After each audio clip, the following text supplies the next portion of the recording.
Guys एक बात बताओ, आज के दिन आपकी उम्र कितनी है? किसी की उम्र 15 साल होगी, किसी की 20 साल होगी, तो किसी की 25 साल। और आप में से हर किसी का सपना होगा कि कम से कम उम्र में हमारे पास इतना पैसा आ जाए कि हमारी आगे की पूरी जिंदगी बिना मेहनत करे, बिना कोई काम करे, आराम से एकदम ऐसे में गुजरे। सोचकर ही मजा आ रहा होगा ना। और ऐसा बिल्कुल हो सकता है कि आप 20 से 30 साल की उम्र में ही अमीर बन जाओ, फाइनेंशियली फ्री हो जाओ। बस आज जैसा मैं बोलूंगा वैसा आपको करना है। देखो, एक रिपोर्ट के अकॉर्डिंग हर साल 50 लाख से भी ज्यादा स्टार्टअप शुरू होते हैं, लेकिन जितने स्टार्टअप लॉन्च होते हैं उनमें से 10% ही सक्सेसफुल हो पाते हैं, बाकी बर्बाद हो जाते हैं। ऐसे बहुत सारे एंटरप्रेन्योर्स रहे हैं जिन्होंने खूब सक्सेस तो देखी, लेकिन जब इनका डाउनफॉल शुरू हुआ तो फिर वो दोबारा कभी कमबैक नहीं कर पाए। क्या दिक्कत आई होगी उन्हें, जरा सोच कर देखो। हाईली एजुकेटेड टीम थी, प्रोफेशनल एडवाइजर्स थे, बहुत सारा पैसा था, लेकिन फिर भी वो बर्बाद हुए। आज मैं बात स्टार्टअप या बिजनेसेस की नहीं करूंगा, बल्कि हर इंडिविजुअल की करूंगा। हर एक इंसान जो अभी इस वक्त इस वीडियो से जुड़ा है, मैं उसके पर्सनल फाइनेंशियल सक्सेस मोटिव से ये वीडियो लेकर आया हूँ। लेकिन शुरू में ये बताने का मोटिव था कि कुछ बातें जब तक आपको पता नहीं होंगी, आप हमेशा पैसों से जुड़ी दिक्कतें फेस करते रहोगे। शायद अगर आपके पास बहुत पैसा आ भी गया ना, तब भी आप उसे मेंटेन नहीं कर पाओगे। मुझे याद नहीं है उस शख्स का नाम, लेकिन मैंने कहीं तो सुना था उसके बारे में। अमेरिका में कचरा उठाने वाले को करोड़ों की लॉटरी लगी आज से 20 साल पहले, लेकिन उसने अपने पैसे का बहुत गलत इस्तेमाल किया, जैसे सट्टा खेलना, पार्टी और लड़कियों में उड़ा दिया। और आज 20 साल बाद वो दोबारा से कचरा उठा रहा है। आई गेस अब तक आप समझ चुके होंगे कि फाइनेंशियली फ्री होने के लिए फाइनेंशियली एजुकेटेड होना कितना जरूरी है। आज मैं आपसे शेयर करूंगा 21 टिप्स, जिन्हें फॉलो करके आप 21 से 30 की उम्र में फाइनेंशियली इंडिपेंडेंट हो सकते हो। फाइनेंशियली इंडिपेंडेंट होने का मतलब ये होता है कि अब आप लाइफ में कभी पैसों का स्ट्रेस नहीं लोगे, और कुछ भी खरीदने से पहले आपको उस प्रोडक्ट के प्राइस टैग से फर्क नहीं पड़ेगा। इन 21 टिप्स में सब कुछ कवर है। एंड में आप एक बहुत बड़ी लर्निंग भी लेकर जाओगे, तो वीडियो को बिल्कुल भी स्किप मत करना। सो लेट्स बूम भाई लोग। Tip number 1, analyse your current financial situation. अगर मैं आपसे पूछूं कि आपकी नेटवर्थ क्या है, 2 लाख, 2.5 लाख या शायद 5 लाख, ये कमाई है जो शायद आप 1 साल में करते हैं, तो शुरुआत अपने फाइनेंशियल कंडीशन को एनालाइज करने से करनी है। आप कहाँ पहुँचना चाहते हो ये रेक्टिफाई कीजिए, और आज आप कहाँ हैं। जब आप अपने आज के नेट इनकम को एनालाइज करोगे तो आपको बहुत सारी चीजें पता चलेंगी जो आपके माइंड सेट पर बड़ा इंपैक्ट डालेंगे। जैसे आपके खर्चे कितने हैं, आप बचा कितना पा रहे हो, आपके पास सेफ्टी ऑप्शंस कितने हैं, और आप बिना कमाए कितने टाइम तक आराम से सर्वाइव कर जाओगे। तो इस चीज को फिगर आउट करो, जो कि पहला स्टेप होगा इस ट्रैक पर आगे बढ़ने का। Tip number 2, build connections. अगर अमीर बनना है ना, तो अमीर लोगों से कनेक्शंस बनाना शुरू करो। लॉयर्स, डॉक्टर्स, चार्टेड अकाउंटेंट्स, ऐसे लोग जिन्हें इनकी भरपूर नॉलेज है। बड़े कनेक्शंस बिल्कुल उसी तरह हेल्प करते हैं जिस तरह 15वीं मंजिल की बिल्डिंग पर सबसे ऊपर जाने के लिए लिफ्ट ज्यादा हेल्प करेगी सीढ़ियों के मुकाबले। मेहनत कम, टाइम कम और तरक्की बहुत ज्यादा। कनेक्शंस बनाना बहुत डिफिकल्ट नहीं है, बस अपने कम्युनिकेशन और माइंड सेट को इंप्रूव करो और खुद को उस एनवायरमेंट में ढालना शुरू करो। आज की जो बिलो एवरेज मेंटेलिटी की पब्लिक है, उनसे खुद को दूर करो, आपको एक अलग ही चेंज देखने को मिलेगा। Tip number 3, invest in yourself. Robert Kiyosaki ने कहा था, investing in yourself is the biggest asset than any other else. खुद में की गई इन्वेस्टमेंट सबसे बड़ी संपत्ति है। मुकेश अंबानी के पास अगर 10 लाख करोड़ की संपत्ति है ना, तो कम से कम 11 लाख करोड़ की उनकी मानसिकता है। हमेशा आप कितना कमाओगे ये आपके अप स्किल पर डिपेंड करेगा, यानी आप कितना वाइडली सोच सकते हो, जा सकते हो। खुद पर इन्वेस्टिंग आप कुछ इस तरह से कर सकते हो: टेक्नोलॉजी के ट्रेनिंग प्रोग्राम ज्वाइन करना, शेयर मार्केट के किसी एक्सपर्ट के अंडर रहकर चीजों को स्टडी करना, सोशल और सेल्स स्किल सीखना, ट्रेवल करना। स्किल से सीधा बैंक में पैसा नहीं देती, बल्कि आपको आजाद करती है। इससे बहुत सारी चीजें आप कर सकते हैं, जिससे शायद एक आम आदमी जहाँ 40 साल बाद पहुंचेगा, वहाँ आप 4 साल में पहुंच जाओगे। Tip number 4, avoid credit and credit card. उधार लेना जितना आसान होता है, उसे चुकाना उतना ही मुश्किल होता है। एक उधार को चुकाने के लिए हम दूसरा उधार लेते हैं, और इस तरह एक समय के बाद हमारे ऊपर कर्ज इतना बढ़ जाता है कि आदमी कर्ज से निकलने का ही सपना देखने लगता है, और इसी से निकलने में उसकी अच्छी खासी जिंदगी या पूरी उम्र निकल जाती है। मैंने क्रेडिट और क्रेडिट कार्ड दोनों की बात की है। क्रेडिट कार्ड कहने को तो दोस्त भी है और दुश्मन भी। दोस्त उनका जो डिसिप्लिन है, और मुझे पता है शायद आप नहीं हो, इसलिए उसे हाथ भी मत लगाओ। उधार और क्रेडिट कार्ड बहुत इमरजेंसी में इस्तेमाल करो, वरना और गरीब हो जाओगे। टिप नंबर 5, अवॉइड गैम्बलिंग और बेट्स। जो लोग सट्टेबाजी के चक्कर में पड़ते हैं, वो कभी इससे निकल नहीं पाते। इसमें आदमी जब तक खुद की कमाई लगा रहा है, तब तक तो फिर भी ठीक है। बड़ी दिक्कत तब हो जाती है जब आदमी उधार लेकर लगाता है, इस इंटेंशन से कि सब कुछ कवर कर लेगा, जबकि कुछ कर नहीं पाता, बल्कि और फंसता चला जाता है। तो ऐसे किसी भी चीज में आपको नहीं फंसना है। Tip number 6, increase source of income. हम सबके फंडे बहुत अलग है जिंदगी जीने के। ऐसे में एक बात बहुत क्लियर बताना चाहता हूँ, अगर आपको वाकई में अमीर होना है, तो आप कभी भी एक जॉब करके अमीर नहीं हो पाओगे। जरूरी नहीं है कि आप बिजनेस ही करें, लेकिन ऐसे मल्टीपल ऑप्शंस क्रिएट करके आप अपने लिए सैलरी के बदले बहुत सारी सैलरी जनरेट कर सकते हैं। Multiple source of income at a time ही आपको एक पावरफुल फिगर देगा, इसलिए अपने आप को अपस्किल करके ज्यादा से ज्यादा चीजों के साथ आना शुरू कीजिए। Tip number 7, convert your active into passive income.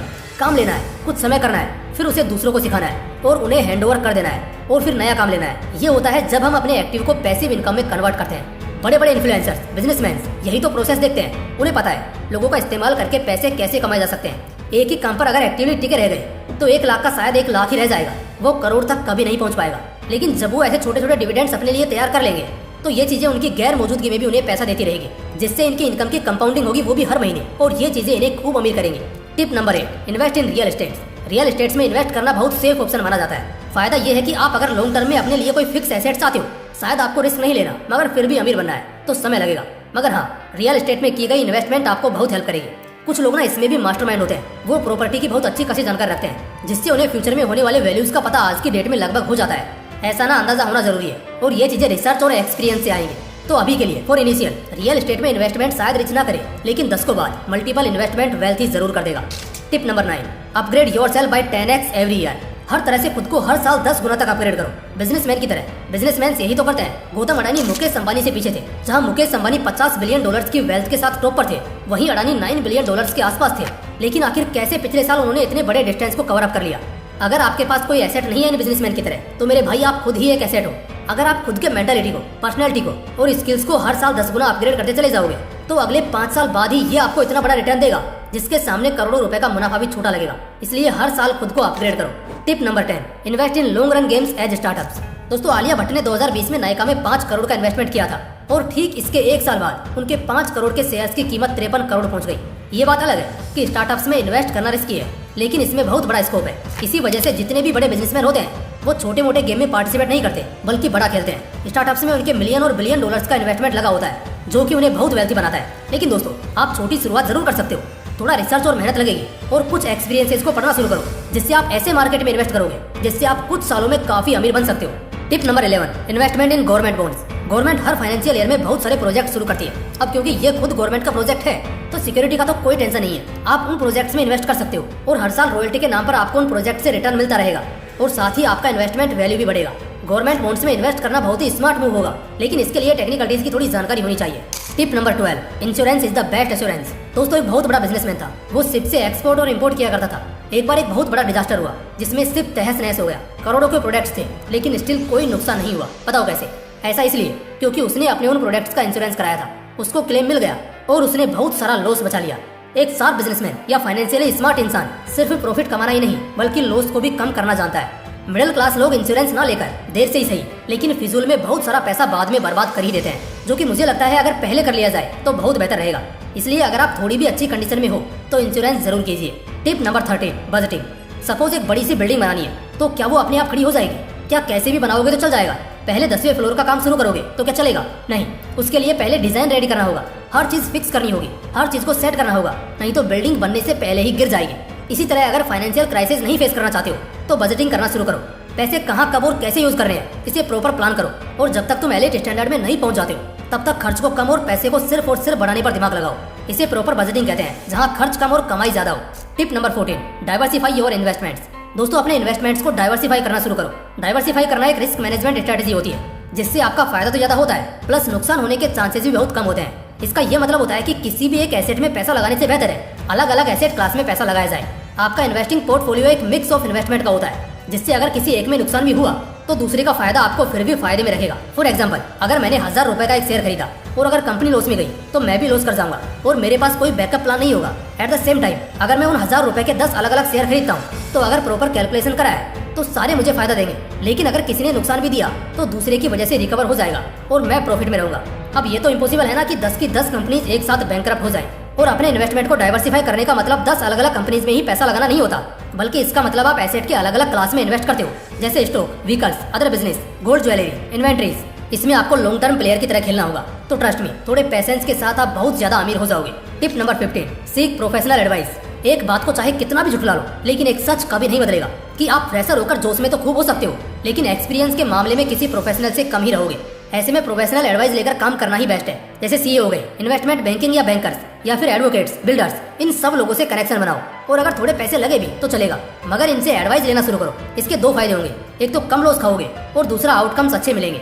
Tip number 16, live below your means. हम सबका घर होता है। अब जो घर का छत है, हम हमेशा उसके नीचे रहते हैं और छत का मजबूत होना भी जरूरी है। बस फाइनेंशियल वर्ल्ड में हम यही चीज फॉलो नहीं करते हैं। रीजन यही है कि मिडिल क्लास लोग हमेशा मिडिल क्लास रह जाते हैं। हमें हमेशा उस छत के नीचे रहना है। सपने बेशक आसमान छूने के रखो, लेकिन अभी पंखों को बड़ा करना भी तो जरूरी है। लोकल लैंग्वेज में कहूँ तो खर्चा हमेशा औकात के हिसाब से करो। लाख रुपए की सैलरी में 50 लाख की गाड़ी ले आओगे ना, तो तुम्हारी आधी उम्र की कमाई EMI खा जाएगी और ब्याज लगेगा वो अलग। अमीर लोग बस इसी ब्याज से बच जाते हैं और बहुत पैसा बचा लेते हैं। मिडिल क्लास लोगों के लिए सबसे बड़ा ट्रैप साबित होता है। इसलिए पहले अपनी औकात बढ़ाओ, फिर अपने शौक बढ़ाओ। Tip number 17, avoid impulse purchases.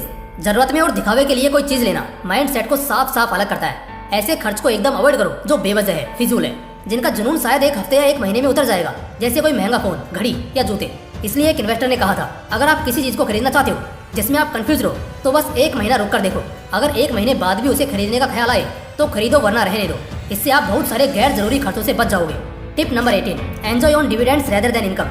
तुम कितना कमाते हो ये तुम्हारी इनकम है, लेकिन तुम्हारे इनकम पर जो तुम कमाते हो उसे डिविडेंड कहते हैं। जैसे स्टॉक से जो तुम्हें रिसीव होता है, flat rent, commission, fixed deposit, इन सब चीजों से ऐश करो। लोग अपनी इनकम पर शौक करना चाहते हैं और ये बहुत बड़ी बेवकूफ़ी है। इसलिए पैसे कमाओ, उन्हें लगाओ और जो इंसेंटिव्स कमाओगे उनसे शौक पूरे करो। Tip number 19, be financially motivated. हम जब फिजिकली मोटिवेटेड होते हैं तो बॉडी अच्छी बन जाती है। जब मेंटली मोटिवेट होते हैं तो काम में प्रमोशन को फील करते हैं। ठीक इसी तरह से जब हम फाइनेंशियली मोटिवेट होते हैं तो अमीर बनते हैं। पैसे कमाने का मोटिवेशन होना भी जरूरी है, तो फाइनेंशियली मोटिवेट होना शुरू करो फाइनेंशियली रिच होने के लिए। Tip number 20, start your own business. अगर जल्दी अमीर बनना चाहते हो तो सिर्फ यही एक ऑप्शन है, कोई सा भी बिजनेस स्टार्ट कर लो जिसमें तुम बेहतर हो, जिसमें तुम्हारा कोई बैकग्राउंड हो, जहां तुम बहुत ब्रॉड और लॉन्ग विजन सोच सकते हो।